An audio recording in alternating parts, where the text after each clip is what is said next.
১,০০০ zombie দ্বারা পরিবেষ্টিত একটি বাসে এক ব্যক্তি আটকা পড়ে আছে। টম গভীর জঙ্গলে পার করা তার ট্রাকে জেগে ওঠে। সে তার মেয়ে মীরার সাথে ক্যাম্পিং ট্রিপের জন্য এখানে এসেছে। মেয়েটি এখনও তার পাশে ছোট বিছানায় শান্তিতে ঘুমাচ্ছে। বাইরে বৃষ্টি শুরু হয় এবং টম ছাদে বৃষ্টির ফোঁটার মৃদু ছন্দময় টোকা শুনে আবার ঘুমিয়ে পড়ে। টম আবার চোখ খোলার সাথে সাথে আতঙ্কিত হয়ে পড়ে। মীরা নেই, বিছানা খালি, বুক ধড়ফড় করছে। সে লাফিয়ে ট্রাক থেকে বেরিয়ে আসে এবং তাকে খুঁজতে শুরু করে। সে তার নাম ধরে ডাকে, কিন্তু কোনো উত্তর আসে না। মেয়েটিকে কোথাও খুঁজে পাওয়া যায় না। হঠাৎ একজন মহিলা আতঙ্কিত হয়ে তার দিকে ছুটে আসে, তাকে দৌড়াতে বলে চিৎকার করে। টম কিছুই বুঝতে পারে না। সে তাকে জিজ্ঞেস করার চেষ্টা করে, কিন্তু তার আগেই একদল উন্মুক্ত লোক তাকে আক্রমণ করে। তারা তাকে কামড়ায়, এক ধরনের সংক্রমণ ছড়িয়ে দেয়। টম হতবাক হয়ে অপরিচিত ব্যক্তিকে সাহায্য করার চেষ্টা করে, কিন্তু অনেক দেরি হয়ে যায়। তার চোখের সামনেই মহিলাটি একটি জম্বিতে পরিণত হয়। এখন সেই একই প্রাণীরা টমকে তাড়া করে। সে সেগুলিকে প্রতিহত করতে বাধ্য হয় এবং এক বিশৃঙ্খলার মধ্যে মীরাকে দেখা যায়। ভীত মেয়েটি তার বাবাকে দানবদের সাথে লড়াই করতে দেখে। টম তাকে দৌড়াতে বলে চিৎকার করে। তার বাবা যখন জম্বিদের প্রতিহত করার জন্য সংগ্রাম করে, তখন মীরা আরও গভীরে জঙ্গলের দিকে ছুটে যায়। অবশেষে সে তার ট্রাকে ফিরে যেতে সক্ষম হয় এবং ভিতরে প্রবেশ করে। ছাদ থেকে টম বাইরে তাকায় এবং একটি ভয়াবহ দৃশ্য দেখে। সংক্রমিত লোকদের একটি পুরো দল তাকে ঘিরে রেখেছে, যে কোনো মূল্যে তার কাছে পৌঁছানোর জন্য বদ্ধপরিকর। গল্পটি কয়েকদিন আগের সময়ে ফিরে যায়। টম ড্রাইওয়েতে তার ট্রাকটি ঠিক করছে, যখন মীরা স্কাউট ক্যাম্পে তার সময় নিয়ে তার মা নাওমির সাথে কথা বলছে। গর্ব করে বলছে যে তাকে কেবল তার শেষ করতে হবে। টম এমন একটি ক্যাম্পের জন্য অর্থ প্রদানের বিষয়ে অভিযোগ করে, যেখানে বাচ্চারা একটি জাতীয় অর্থহীন কাজ করে। সে মনে করে যে সে যখন স্কাউট ছিল তখন তারা আগুন জ্বালানো এবং মোর্স কোর্সের বার্তা পাঠানোর মতো দরকারি জিনিস শিখেছিল।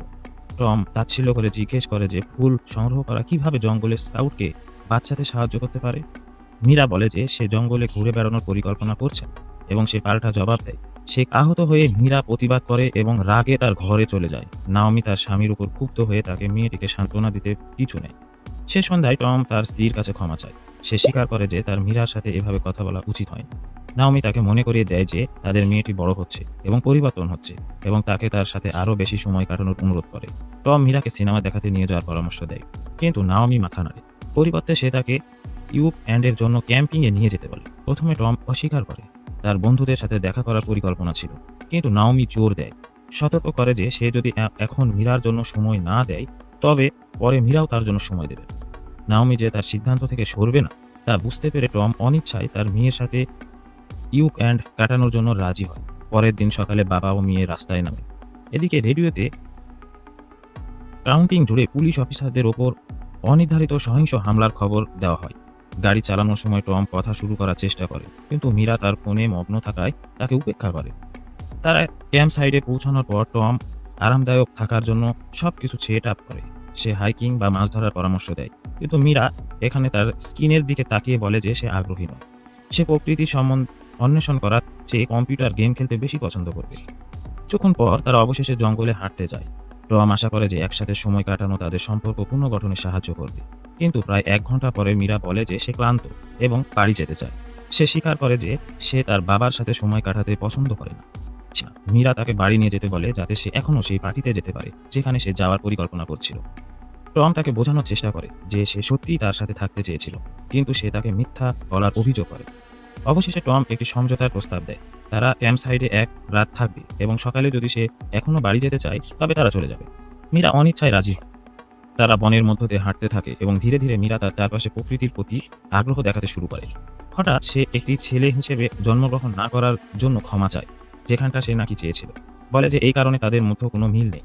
টম জোর দিয়ে বলে যে এটি সত্যি নয়, কিন্তু আরও কিছু বলার আগে একজন মহিলা এসে তাদের আগুনের ধারে তাদের দলে যোগ দেওয়ার জন্য আমন্ত্রণ জানায়। টম এবং মীরা হেঁটে যায় এবং অন্য ক্যাম্পের সাথে যোগ দেয়, যারাও ক্যাম্প বাইরে কাটানোর জন্য এসেছিল। মেয়েটির অন্য বাচ্চাদের সাথে কথা বলা শুরু করে এবং মনে হয় যে অবশেষে ভ্রমণটি উপভোগ করতে শুরু করেছে। সন্ধ্যায় তারা তাদের ট্রাকে ফিরে আসে। টম সময় কাটানোর জন্য একটি বই পড়ে, যখন মীরা আবার তার ফোনে মগ্ন। বৃষ্টি শুরু হয়। মেয়েটি জিজ্ঞেস করে ফেরার পথে গাছের নিচে যে ছোট কচ্ছপটি খুঁজে পেয়েছিল সেটি ঠিক থাকবে কিনা। টম তাকে আশ্বাস দেয় যে কচ্ছপ জল ভালোবাসে। তারপর হঠাৎ মীরা স্বীকার করে যে সে আগুনের ধারে যার সাথে কথা বলছিল সেই ছেলেটিকে তার ভালো লাগে। মেয়ের এই সততার অবাক হয়ে টম তাকে বলে যে যদি সেই ছেলেটি তাকে পছন্দ না করে তবে সে তার যোগ্য নয়। কিছুক্ষণ পরে টম বাইরে যায় যাতে ট্রাকে বৃষ্টি ঢুকতে না পারে সেটি নিশ্চিত করার জন্য। তারপর শুয়ে পড়ে। গল্পটি বর্তমানে ফিরে আসে। জম্বিরা সব দিক থেকে ট্রাকটিকে ঘিরে রেখেছে। টম কোনো মতে গাড়ির ছাদে উঠে পড়ে। মরিয়া হয়ে তার মেয়েকে ডাকতে থাকে। আতঙ্কিত হয়ে সে ট্রাকে ঢুকে তার বন্দুক লোড করে। তারপর সে বাইরে বেরিয়ে এসে সংক্রামিতদের দিকে গুলি চালানো শুরু করে। সে তাদের কয়েকজনকে আঘাত করে, কিন্তু তার গুলি দ্রুত ফুরিয়ে যায়। টম তাকে ফিরে যাওয়ার চেষ্টা করে। সে প্রায় দরজা বন্ধ করতে সক্ষম হচ্ছিল যখন একটি জম্বি তার হাত ভিতরে ঢুকিয়ে দেয়। তার কাছে একটি ছুরি নিয়ে প্রাণীটি হাত কেটে ফেলা ছাড়া আর কোনো উপায় ছিল না। এরপরে টম নিজেকে কামড় থেকে রক্ষা করার একমাত্র উপায় হিসেবে টুয়ালা দিয়ে তার হাত ও পা মুড়ে ফেলে। তারপর সে জম্বিদের মনোযোগ সরাতে ট্রাক থেকে একটি মই বের করে এবং মরিয়া হয়ে তার গাড়ির দিকে দৌড় দেয়। টম সেদিকে ছুটে যায়, কিন্তু মৃতরা তাকে চারিদিক থেকে ঘিরে ফেলে। প্রচুর প্রচেষ্টার মাধ্যমে টম প্রাণীদের প্রতিহত করে এবং অবশেষে তার গাড়িতে পৌঁছায়। ভিতরে লাফিয়ে সে ইঞ্জিন চালু করার চেষ্টা করতে থাকে, কিন্তু এটি ঘুরতে চায় না। হতাশ হয়ে সে ট্রাক থেকে একটি ফ্লেয়ার গান ধরে এবং অন্য একটি জম্বিকে আঘাত করে। মই ব্যবহার করে টম ছাদে ফিরে যায়। সংক্রামিতরা তার পিছু পিছু উপরে ওঠার চেষ্টা করে, কিন্তু সে তাদের ধাক্কা দিয়ে ফেলে দেয় এবং তার মইটি মাটিতে ফেলে দেয় যাতে অন্য কেউ উপরে উঠতে না পারে। তার মেয়ের জন্য উদ্বেগ তাকে কুড়ে কুড়ে খাচ্ছিল। টম তার ফোন তুলে মীরাকে ফোন করার চেষ্টা করে, কিন্তু তার ফোনটি ট্রাকের ভিতরে তার নাগালের বাইরে বাজতে থাকে। এই শব্দটি কেবল তার হতাশাকে আরও বাড়িয়ে তোলে। রাত নামে এবং ক্লান্ত টম ঘুমিয়ে পড়ে। সে মীরা এবং তাদের নিচে শুয়ে থাকার স্বপ্ন দেখে। হঠাৎ জম্বিরা মীরাকে ছিনিয়ে নেয় এবং সে আতঙ্কিত হয়ে জেগে ওঠে। প্রথম আলোয় টম তার দূরবীন এবং এলাকাটি দেখে তার মেয়েকে খুঁজে পাওয়ার আশায়, কিন্তু তাকে কোথাও দেখা যায় না। হতাশ হয়ে সে একটি মানচিত্র অধ্যয়ন করে। যখন জম্বিরা অবিরাম ভাঙার চেষ্টা করে, সে রেডিও চালু করে এবং উদ্বেগজনক খবর শুনতে পায়। সংক্রমণের উৎস এখনো অজানা, ঔষধ অকার্যকর, ভাইরাসের কারণে সীমান্ত বন্ধ, জরুরি অবস্থা ঘোষণা করা হয়েছে।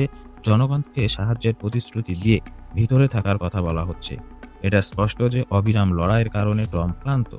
সে আগের দিন তার খাবার একটি গাছে ঝুলিয়ে রেখেছিল এবং তারপর থেকে খায়নি। ক্ষুধা তাকে দুর্বল করে তুলেছে।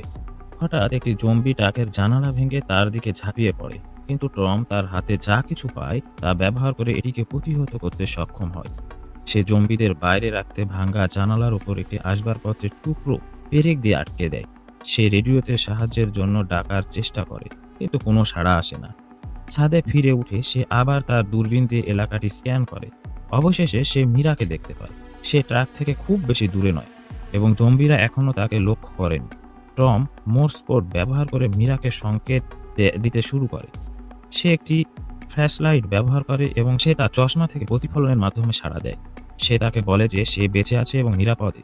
যদিও খুব ভয় পেয়েছে, টম তাকে সেখানেই থাকতে পারে, কিন্তু মীরা ট্রাকের দিকে যাওয়ার সিদ্ধান্ত নেয়। হঠাৎ একটি জম্বি তাকে দেখতে পায়। পুরো দল তার দিকে দৌড়াতে শুরু করে। টম তার মেয়েকে দৌড়াতে বলে, চিৎকার করে যখন সে ট্রাক থেকে লাফিয়ে পড়ে। সংক্রামিতদের মীরার কাছ থেকে দূরে সরিয়ে আনে। জম্বিরা ঘুরে তার দিকে ছুটে আসে। টম তার কল ব্যাট দিয়ে তাদের সাথে প্রচণ্ডভাবে লড়াই করে, কিন্তু তাদের সংখ্যা ছিল অনেক বেশি। সে দ্রুত তাকে ফিরে উঠে পড়ে। সেই রাতে টম আবার রেডিও চালু করে, মরিয়া হয়ে কারো কাছে পৌঁছানোর চেষ্টা করে। হঠাৎ যন্ত্রটি একটি জোরে তীক্ষ্ণ পিপ শব্দ করে। তীক্ষ্ণ শব্দটি ট্রাকের কাছে থাকা জম্বিদের মনোযোগ আকর্ষণ করে। তারা উন্মাদ হয়ে ওঠে, আবারও জানালা ভেঙে ফেলার চেষ্টা করে। টম একটি হাতুড়ি ধরে রেডিও ভেঙে ফেলে। শব্দটি বন্ধ হয়ে যায়। সে ছাদে উঠে এবং প্রবল বৃষ্টির মধ্যে কয়েকটি জম্বিকে প্রতিহত করতে সক্ষম হয়। ক্লান্ত টম সারা রাত জেগেছিল, তার অস্থায়ী আশ্রয় পাহারা দিচ্ছিল। এদিকে একটি জম্বি এখনও মীরাকে তাড়া করছিল। সে দৌড়ে একটি নির্জন স্থানে লুকিয়ে পড়ে। সকালে টম একটি ভয়ঙ্কর দৃশ্য দেখে। জম্বিদের মধ্যে একজন মীরার জ্যাকেট ধরে আছে। হতাশ আচ্ছন্ন হয়ে সে ভয় পেয়ে যে তার মেয়ে দানবের শিকার হয়েছে। দুঃখ তাকে গ্রাস করে। টম নিচে নেমে তার পিস্তলটি ধরল। মাত্র একটি গুলি বাকি ছিল। সে বন্দুকটি তার মাথার কাছে রাখে, হাল ছেড়ে দিতে প্রস্তুত, কিন্তু শেষ মুহূর্তে টম স্টিগার টানতে পারে না। তার ভেতরে কিছু একটা তাকে বোঝায় যে মীরা এখনো বেঁচে আছে এবং তাকে লড়াই চালিয়ে যেতে হবে। টম জল সংগ্রহ করার জন্য বৃষ্টির মধ্যে পাত্রগুলি পেতে রাখলো। সে বৃষ্টির জল পান করে, কিন্তু সঠিক খাবার ছাড়া সে প্রতি ঘন্টায় দুর্বল হয়ে যাচ্ছিল। তারপর সে একটি ফাঁদ নিয়ে আসে। ভাঙ্গা কাঁচ ব্যবহার করে সে ছাদের কিনারায় কাঁচের টুকরোগুলো আঠা দিয়ে লাগিয়ে দেয়। এখন যদি কোনো জম্বি উপরে ওঠার চেষ্টা করে, তবে তারা নিজেদের কেটে ফেলবে এবং পড়ে যাবে। হঠাৎ টম লক্ষ্য করলো যে একটি গাড়ি দ্রুত রাস্তা ধরে যাচ্ছে। জম্বিদের একটি দল তাকে তাড়া করছে। সে উন্মুক্তভাবে হাত নেড়ে চালকের কাছে আসার জন্য ডাকে, কিন্তু গাড়িটি একটি গাছের সাথে ধাক্কা খায়। সংক্রামিতরা চারিদিক থেকে গাড়িটিকে ঘিরে ফেলে। টম জানতো যে তাকে সাহায্য করতেই হবে। সে ট্রাক থেকে লাফিয়ে পড়ে এবং ছুরি হাতে নিয়ে জম্বিদের মধ্য দিয়ে কেটে দুর্ঘটনার দিকে ছুটে যায়। সে গাড়ি পর্যন্ত পৌঁছাতে এবং চালককে টেনে বের করতে সক্ষম হয়। একসাথে তারা ট্রাকে ফিরে আসে। অপরিচিত ব্যক্তিকে উপরে টেনে তোলে এবং এক মুহূর্তের জন্য তারা নিরাপদ ছিল। লোকটি বলল যে সে একজন টহল অফিসার। সে দুঃখজনক খবর জানালো, জম্বিদের দ্বারা পৃথিবী দখল হয়ে গেছে। সর্বত্র বিশৃঙ্খলা এবং সমস্ত যোগাযোগ ব্যবস্থা ভেঙে পড়েছে। টম মীরার একটি ছবি ধরে আশাবাদী হয়ে জিজ্ঞেস করলো যে সে তাকে দেখেছে কিনা। অপরিচিত ব্যক্তি জোর দিয়ে বলল যে সে কাউকে দেখেনি। টম বলল যে তাদের একসাথে মীরাকে খুঁজে বের করতে হবে, কিন্তু অফিসার অস্বীকার করল। সে সতর্ক করলো যে এটি খুব বিপজ্জনক, জম্বিরা তাদের টুকরো টুকরো করে ছিঁড়ে ফেলবে। পরিবর্তে সে পরামর্শ দিল যে তাদের একটি পরিকল্পনা করা উচিত। সে ব্যাখ্যা করল যে তাদের লড়াই করার জন্য শক্তি প্রয়োজন হবে। তাই টম ট্রাক থেকে অবশিষ্ট খাবার তাকে দিল। সে উল্লেখ করল যে বাকি খাবারগুলি একটি গাছে ঝুলন্ত, যা অপরিচিত ব্যক্তির কাছে অদ্ভুত মনে হলো। টম মীরাকে খুঁজে পেতে সাহায্য করার জন্য আবার অনুরোধ করল, কিন্তু লোকটি কঠোরভাবে প্রত্যাখ্যান করল। তারপর কিছুটা নরম হয়ে সে প্রতিশ্রুতি দিল যে তারা আগামীকাল সকালে প্রথম কাজ হিসেবে তাকে খুঁজতে যাবে। সে রাতে যখন অতিথি ঘুমাচ্ছিল, টম তার আইডি পরীক্ষা করলো এবং একটি চাঞ্চল্যকর তথ্য আবিষ্কার করলো। লোকটি মিথ্যা বলছিল। সে মোটেও অফিসার ছিল না। সে কেবল অন্য কারো কার্ড চুরি করেছিল। হঠাৎ সেই ভণ্ড ব্যক্তি জেগে উঠল এবং টমকে আক্রমণ করলো। তাদের মধ্যে একটি লড়াই শুরু হয়। টম নিজেকে রক্ষা করার চেষ্টা করে, কিন্তু অপরিচিত ব্যক্তি শক্তিশালী ছিল। সে টমের মাথায় আঘাত করে এবং সবকিছু অন্ধকার হয়ে যায়। যখন টম জ্ঞান ফিরে পায়, তখন সে নিজেকে হাত পড়া অবস্থায় দেখতে পায়। ভণ্ড ব্যক্তিটি তাকে টাকে সোজা জম্বিদের দলের দিকে ছুঁড়ে ফেলতে যাচ্ছিল, কিন্তু টম মরিয়া হয়ে তার জীবনের জন্য লড়াই করে।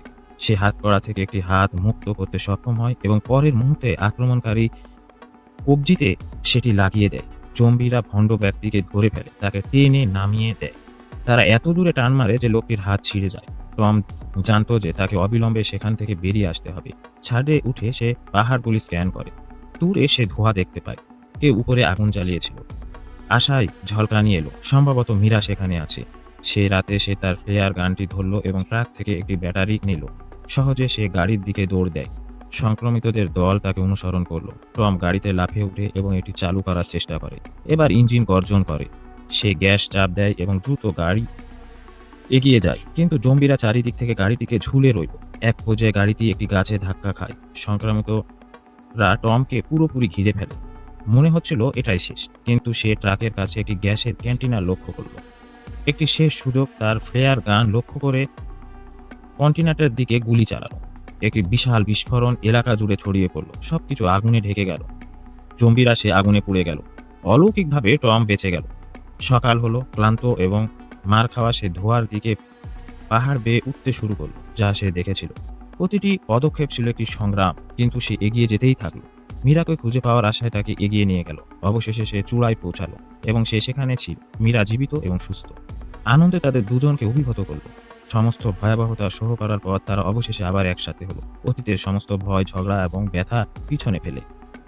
আপনার কি মনে হয়, এই ধরনের তীব্র পরিস্থিতি কি আসলে মানুষে একে অপরের সাথে সম্পর্কে বদলে দিতে পারে, নাকি এটি কেবল একটি অস্থায়ী প্রভাব? এবং আপনি যদি নায়কের জায়গায় থাকতেন, তবে আপনি কিভাবে জম্বিদের সাথে লড়াই করতেন? মন্তব্যগুলিতে আপনি চিন্তা ভাবনা জানান। লাইক বাটনে আঘাত করুন এবং সাবস্ক্রাইব করতে ভুলবেন না। পরের ভিডিও দেখার জন্য